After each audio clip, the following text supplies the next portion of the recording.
It's race day, it's secure under the lights, and it's lovely to have you with us for the Bahrain Grand Prix. We go racing today around the 3.36 miles of the magnificent Bahrain International Circuit, with 15 corners and 2 good passing opportunities into turns 1 and 4. Keep an eye out for drivers locking the front left tyre into the tricky braking zone of turn 10. Let's run you through the driver grid order for today's exciting race. Lando Norris put in a fantastic lap yesterday, and he'll start from pole position. And Max Verstappen lines up alongside. Looking at the rest of today's grid, we have Sainz, Oscar Piastri, Leclerc, Perez, Stroll, Hamilton, Russell, Tsunoda, Ricciardo, Fernando Alonso, Bottas, Hülkenberg, Joe, Magnussen, Ocon, Sargent, Gasly, and Alex Albon picks up the last spot on the grid. It's almost time for those 5 red lights to go out then. Let's see who can prevail today. And alongside me today, a man who I'm always pleased to see join me in the commentary box, Anthony Davidson. Look, we know it's not where you start, it's where you finish, but let's talk about the start now. What's there to help the drivers get away well? Big pressure at the start of the race, Crofty, for all of them up and down the grid, no matter where you are. But the drivers these days, they practice, practice and practice. They have rigs with them at the circuit where they can sit down with the actual steering wheel from the real car, and they've got lights that they react to. The clutch paddle is tailored around the driver's hands, around their fingers, so they can have optimum position before they start. So there's so much thought and effort that goes into getting these cars off the line. Okay, here we go. I know what you can do. Don't let me down.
Okay, mate, final lap. Keep your concentration and let's bring it home.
The race victory and fastest lap as well today really shows the level of dominance that this driver had over the opposition.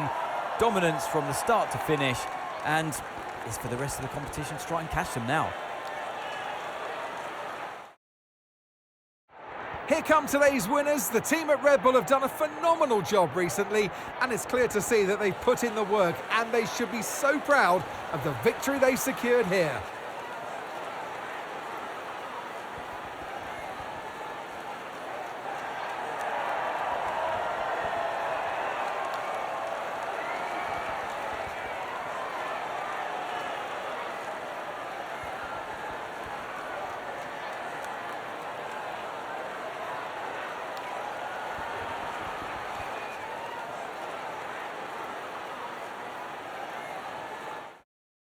And with that, we wrap up another weekend of motorsport action. But with more races lined up, be sure to join us when